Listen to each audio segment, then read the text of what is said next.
Bonjour et bienvenue pour cette vidéo consacrée à l'astrologie amoureuse. Je vais analyser le couple mythique d'acteurs américains formé par Angelina Jolie et Brad Pitt. Au moment où je réalise la vidéo, le 26 septembre 2016, Angelina Jolie demande le divorce de Brad Pitt après 2 ans de mariage et 12 années de relations amoureuses. Dans un premier temps, je vais faire une introduction à la relation amoureuse au niveau astrologique. Puis, je regarderai les méthodes prévisionnelles pour dater la relation. Voici le thème d'Angelina Jolie. Alors, dans un premier temps, dans une relation amoureuse, on regarde la maison 7. Angelina Jolie est ascendant Cancer. La maison 7 est toujours opposée à l'ascendant, c'est-à-dire qu'elle commence en Capricorne. Ce qui signifie, le Capricorne est un signe de terre. Angelina Jolie a besoin d'un conjoint qui, dans son thème, a de la terre, idéalement le signe du Capricorne. Thème de Brad Pitt, ici. Brad Pitt a en Capricorne Mars, Mercure, Lune, Vénus. Et en signe de terre, Pluton et Uranus en Vierge. Mais on ne compte pas Pluton et Uranus car ce sont des astres générationnels.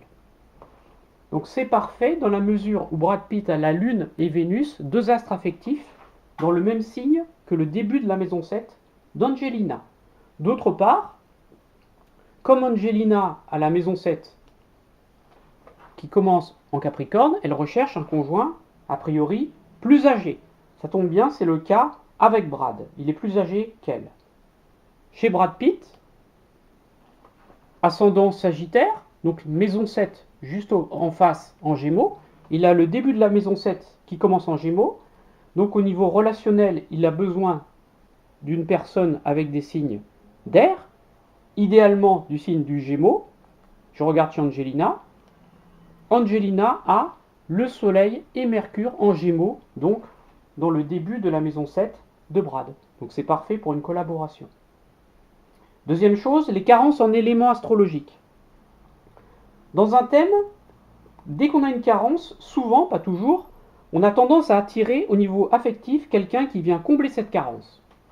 Chez Angelina Jolie, elle a une carence en signe de terre, aucun astre, en taureau, en vierge et en capricorne. Chez Brad, Brad vient compenser la carence en signe de terre d'Angelina en Capricorne car il a Mars, Mercure, Lune, Vénus en Capricorne, en signe de terre. Chez Brad Pitt, il a une carence en signe d'eau, aucun astre en Poisson, Cancer et Scorpion. Il a bien Neptune en Scorpion, mais encore une fois, c'est un aspect générationnel. Donc Brad a une carence en signe d'eau, et Angelina a Saturne et Vénus, astres affectifs, en Cancer, signe d'eau. Donc Angelina vient compenser la carence en eau de Brad, c'est excellent. Ensuite, on peut regarder les modes astrologiques, cardinal, fixe, mutable. On constate qu'Angelina a une carence dans le mode fixe. Les signes fixes sont Taureau, Scorpion, Lion, Verseau. Ils sont inoccupés, ce qui signifie qu'elle a des difficultés à trouver de la stabilité. Chez Brad, les signes fixes sont aussi faiblement occupés, avec seulement Neptune en Scorpion, mais c'est collectif. Rien en Taureau, rien en Lion, et seulement Saturne en Verseau. Donc tous les deux ont des difficultés à faire que les choses durent, et c'est d'autant plus vrai que dans les deux thèmes, Saturne ne domine pas. Saturne qui favorise la patience. Ensuite, on peut comparer les deux Vénus. Brad Pitt, Vénus étant l'astre qui par nature est lié à l'amour. Brad Pitt a Vénus en Capricorne, 23 degrés Capricorne. Angelina Jolie a Vénus en Cancer. Donc les deux Vénus sont dans des signes opposés, ce qui est favorable pour l'amour et ce qui accorde les valeurs. Car en comparaison de thème, les oppositions peuvent être complémentaires. Ensuite, on peut comparer les Vénus-Mars respectifs pour voir l'attraction physique et charnelle. Chez Angelina, Vénus étant Cancer, signe d'eau. Chez Brad, Mars est en Capricorne, signe de terre. Donc, Mars de Brad est dans un signe compatible à Vénus d'Angelina. Et on peut considérer que c'est a priori la position la plus favorable, car c'est Mars de Brad de l'homme qui est dans un élément compatible à Vénus de la femme, Mars étant un astre masculin, Vénus étant un astre féminin. On peut aussi comparer le Soleil et la Lune pour voir si la compatibilité est favorisée. Le Soleil de Brad est en Sagittaire, signe de feu. La Lune d'Angelina est en Bélier, signe de feu. Donc le Soleil de Brad est dans un élément compatible avec la Lune d'Angelina, c'est même le même élément, le feu, ce qui induit une relation feu, donc dynamique, où les voyages et les déplacements sont favorisés, et c'est a priori la position la plus favorable, car c'est la Lune de la femme qui est en aspect du Soleil de l'homme, la Lune étant un astre féminin, le Soleil étant un astre masculin. On peut comparer les Jupiters respectifs, Jupiter d'Angelina étant Bélier, ici, Jupiter de Brad étant Bélier, Jupiter est l'astre de l'intégration socio-professionnelle, Angelina et Brad ont tous les deux Jupiter en Bélier, cela facilite tout ce qui est travail en commun. En effet, ils ont fait 2 films ensemble, où on a vu une complicité naturelle. D'autre part, la fonction jupitérienne est forte dans les 2 thèmes. En effet, Brad Pitt est Soleil en Sagittaire, ascendant Sagittaire, donc double jupitérien, avec un Jupiter qui fait un trigone à l'ascendant, et Angelina Jolie à Jupiter dominant, car il est collé au milieu du ciel. Quand on a la fonction jupitérienne qui domine, on aime se mettre en scène, ce qui explique pourquoi c'est un couple qui aime faire des photos avec la presse, etc. Il ne se cache pas. Bon, j'arrête là pour la comparaison au niveau amoureux, ce n'était qu'une introduction. Maintenant, je vais essayer de dater la relation entre Angelina et Brad avec des méthodes prévisionnelles en astrologie ancienne et moderne. Première méthode prévisionnelle utilisée, les fridaires. Il s'agit des périodes planétaires en astrologie occidentale.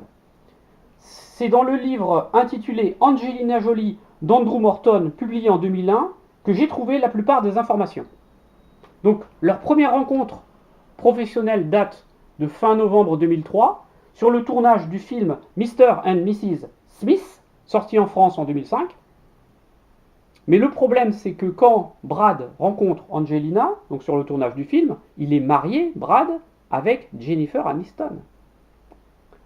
Donc très vite, il divorce. Le 7 janvier 2005, Brad se divorce de sa première femme, Jennifer Aniston.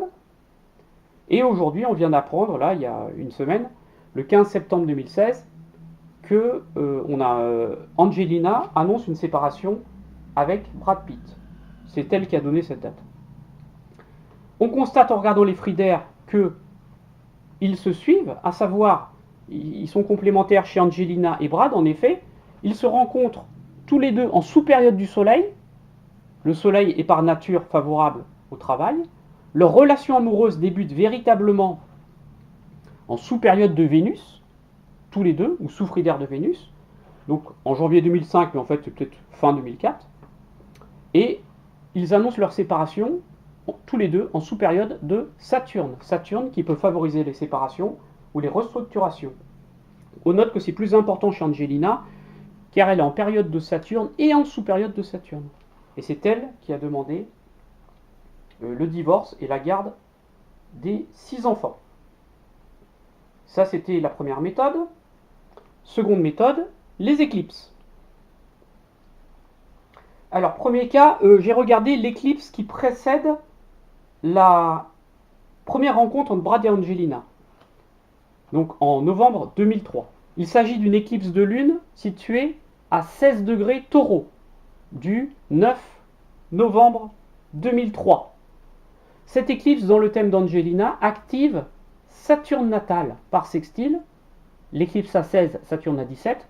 En effet, c'est quelque chose, Saturne, de secret en maison 12 qui commence, car Brad Pitt est marié, tout simplement. La même éclipse précédant la relation amoureuse chez Brad, ici j'ai mis un petit cœur, donc le 9 novembre 2003, à 16 degrés Taureau, elle active dans le thème de Brad Neptune, 16 degrés, 16 degrés. Neptune, 16 degrés, Scorpion. Neptune est l'astre qui est lié aux transgressions. Neptune n'aime pas les limites, donc il peut effectivement y avoir tromperie affective avec sa femme. D'autre part, cette éclipse de lune active aussi Mercure, 16 degrés Capricorne, qui indique une collaboration professionnelle, Mercure maître de 10, et affective, et de 7. Ensuite, je regarde la dernière éclipse qui précède la demande de séparation, donc du 15 septembre 2016. C'est une éclipse de soleil située, ici c'est le thème d'Angelina, à 9 degrés Vierge. Cette éclipse dans le thème d'Angelina active Neptune par carré, Neptune 10 degrés Sagittaire, donc Neptune en 5, du flou concernant les enfants. Cette éclipse active également la lune noire, 9 degrés Vierge, 9 degrés Poisson, la lune noire, ce qui induit une blessure émotionnelle, et par quinconce, l'éclipse aussi active Mars natal, Mars qui gouverne la maison 5, les enfants. Chez Brad, la même éclipse qui précède l'annonce de la séparation. Donc cette éclipse de soleil à 9 Vierge active Uranus natal en 9, donc une surprise pouvant concerner la justice, mais également Mars, car cette éclipse de soleil fait un trigone à Mars, à 10 degrés Capricorne. Mars gouvernant chez Brad Pitt aussi la maison 5, les enfants. Donc le point commun entre cette éclipse chez Brad et chez Angelina, c'est que l'éclipse active à chaque fois leur Mars natal, et chez Brad, maison 5 en bélier, Mars maître de 5. Chez Angelina, maison 5 en scorpion, Mars maître de 5. Donc l'éclipse du 1er septembre 2016 active les 2 Mars du thème natal, et les 2 Mars, Angelina à Mars 10 bélier, Brad à Mars 10 Capricorne, les 2 Mars sont en carré. Donc l'éclipse actualise la dissonance natale Mars carré Mars. Tout simplement. Maintenant, on va regarder l'astrologie moderne. Donc on utilise les transits planétaires.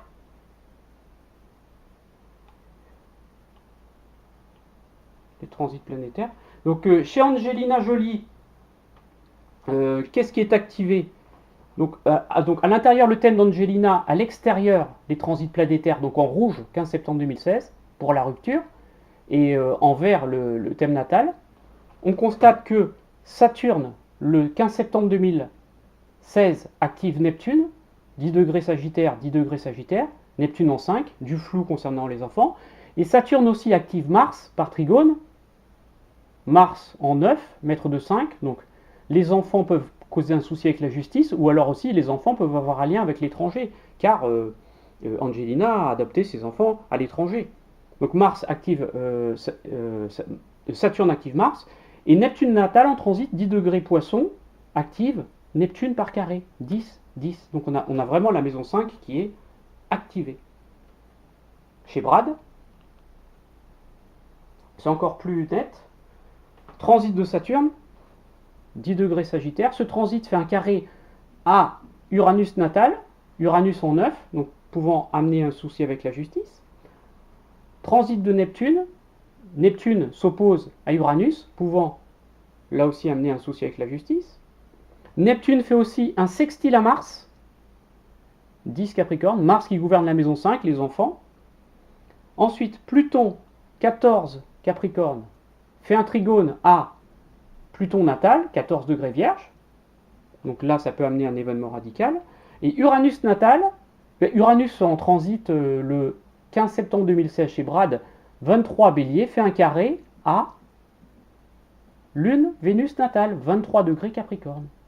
Donc les deux astres affectifs, Lune, Vénus, reçoivent un carré d'Uranus. Il arrive un événement inattendu concernant l'affectif. Donc on le voit, Brad est très secoué. Et Angelina également. Malgré tout, il existe un petit espoir de réconciliation. En effet, on constate que la séparation s'est produite lors d'une période de rétrogradation de Mercure. Mercure, ce jour-là, était rétrograde. Or, dans le thème natal d'Angelina, elle est née avec Mercure rétrograde, et c'est elle qui demande la séparation. Ce qui veut dire qu'elle a tendance à prendre ses décisions quand Mercure rétrograde, Or, quand Mercure est rétrograde, rien n'est définitif. Le dialogue est possible. En ce moment, Jupiter en transit est dans le signe de la Balance, c'est-à-dire qu'il s'oppose au Jupiter natal d'Angelina en Bélier, mais il s'oppose aussi au Jupiter de Brad en Bélier. Donc Jupiter en Balance demande un nouvel équilibre. On peut essayer de dater et dire que tant que Jupiter est en Balance, on peut trouver un équilibre. À partir du moment où Jupiter passe en Scorpion, c'est plus difficile. Donc un accord est à trouver avant octobre 2017, sinon la séparation risque d'être définitive. On constate que leur relation, si elle s'arrête bien en ce moment, a duré environ 12 ans, de 2004 à 2016, soit un cycle de Jupiter, si important chez Angelina et Brad, car la fonction jupitérienne est puissante dans les deux thèmes de naissance. On le voit, l'astrologie ancienne avec les fridaires et les éclipses et l'astrologie moderne avec les transits planétaires se rejoignent. J'ai une petite préférence pour l'astrologie ancienne. Merci beaucoup de votre attention. N'oubliez pas de vous abonner à ma chaîne YouTube. À bientôt et au revoir.